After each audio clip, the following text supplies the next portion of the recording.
নমস্কার বন্ধুরা, মিনুর রান্নাঘরে আজকে রান্না করব ডালের পরোটা আর ডাল। তার জন্য আমি এখানে কিছুটা ময়দা, ছোট এক বাটি ময়দা আর এক বাটি আটা একসঙ্গে মিশিয়ে যেভাবে রুটির জন্যে আটা মাখা হয় ঠিক সেইভাবেই মেখে নিয়েছি। এতে আলাদা কোনো ব্যাপার নেই, সামান্য একটু ঘি দিয়ে নিয়েছিলাম। ব্যাস, এবার এটা খুব ভালো করে একদম একটু শুকনো করে আমি মেখে নিচ্ছি।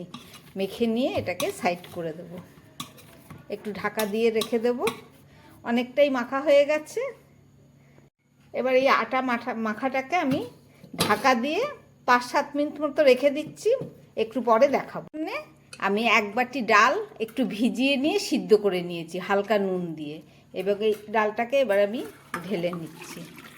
এখানে অনেকটাই ডাল আছে, এই ডালটা দিয়ে আমি কিছুটা ডাল রান্না করব আর কিছুটা পরোটা তৈরি করব।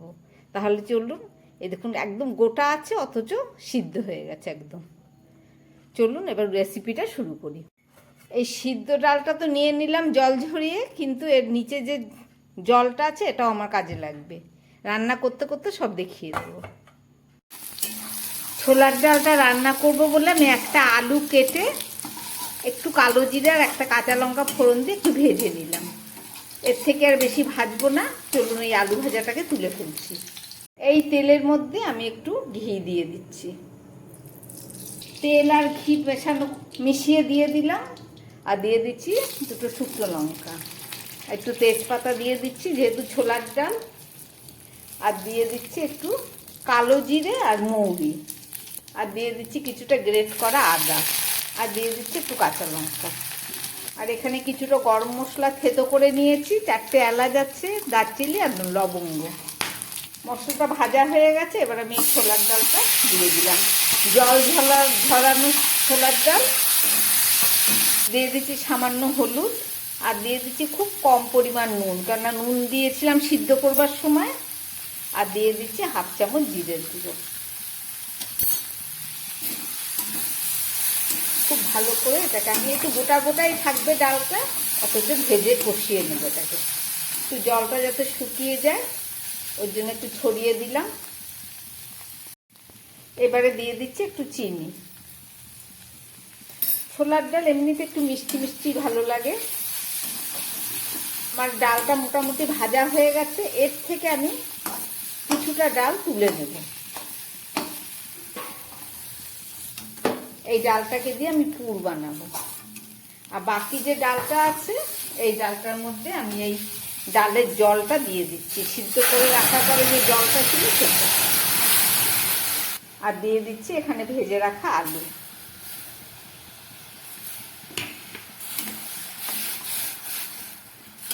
সবই দেয়া হয়ে গেছে, এবার ডালটা ফুটলে নামিয়ে নেব। ডালটা তো সিদ্ধই ছিল, কষিয়ে নিয়েছি, আর আলুটা ভাজা ছিল তাতেও সিদ্ধ হয়ে গেছে। এবারে আমি গ্যাসটাকে অফ করে দেবো। ডালটা আমার একদম রেডি হয়ে গেছে। যেটুকু পাতলা আছে ঠান্ডা হলে একটু বসে যাবে।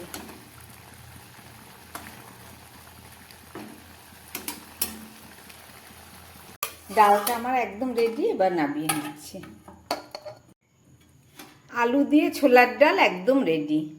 চলুন এবারে পরোটাটা কিভাবে করছি দেখাচ্ছি। 5-6 মিনিট হয়ে গেছে, আটাটা মাখা হয়েছে। এবার চলুন এটা দিয়ে ভালো করে লেচি কেটে নিই।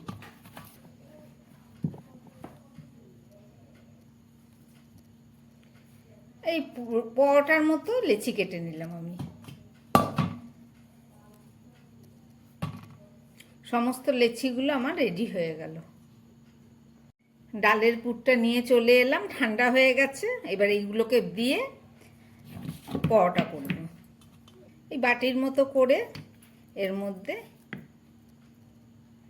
এই পুর দিয়ে দিচ্ছি। এর মধ্যে কিছুটা ডাল গোল গোল আছে, গোটাই আছে।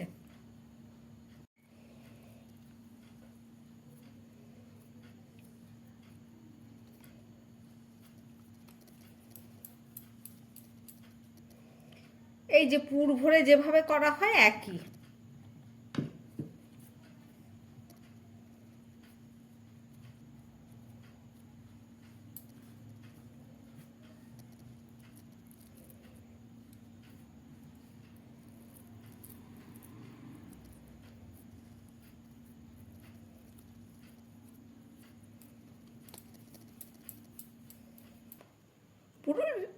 পুরো রেডি হয়ে গেছে আমার।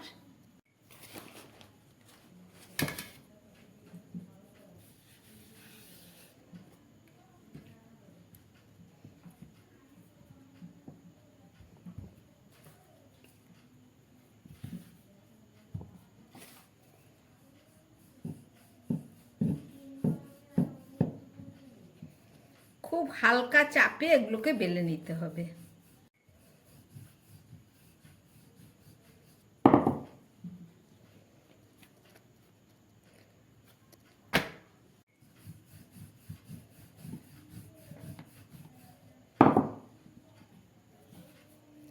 এইভাবে সবগুলো আমি বেলে নিচ্ছি।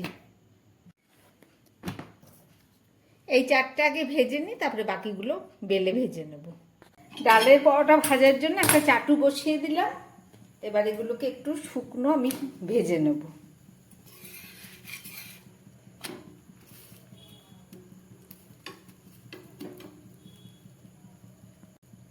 হালকা করে ভেজে নিলাম। পরোটাগুলো হালকা করে সেঁকে নিলাম। এবার দিয়ে দিচ্ছি এর মধ্যে তেল। তেলটা গরম হয়ে গেছে, এবার দিয়ে দিলাম।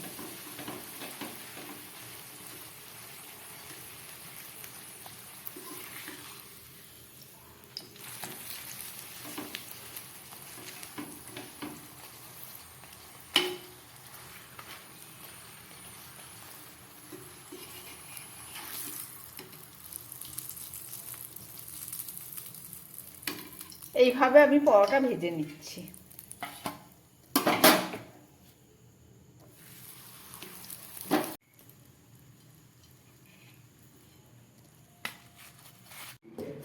গরম গরম ডালের পরোটা আমার একদম রেডি হয়ে গেছে। যারা ছাকা তেলে ভেজে খেতে চান খেতে পারেন, যারা একটু তেল কম পছন্দ করেন তারা এইভাবে পরোটা বানিয়ে নেবেন, খেতে খুব সুস্বাদু হয়। চলুন পরিবেশন করি।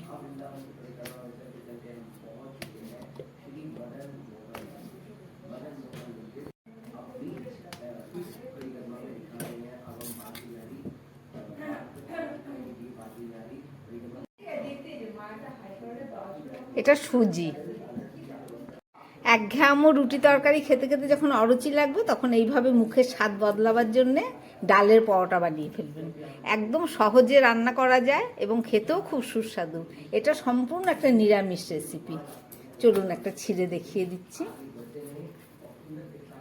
একদম নরম তুলতুলে।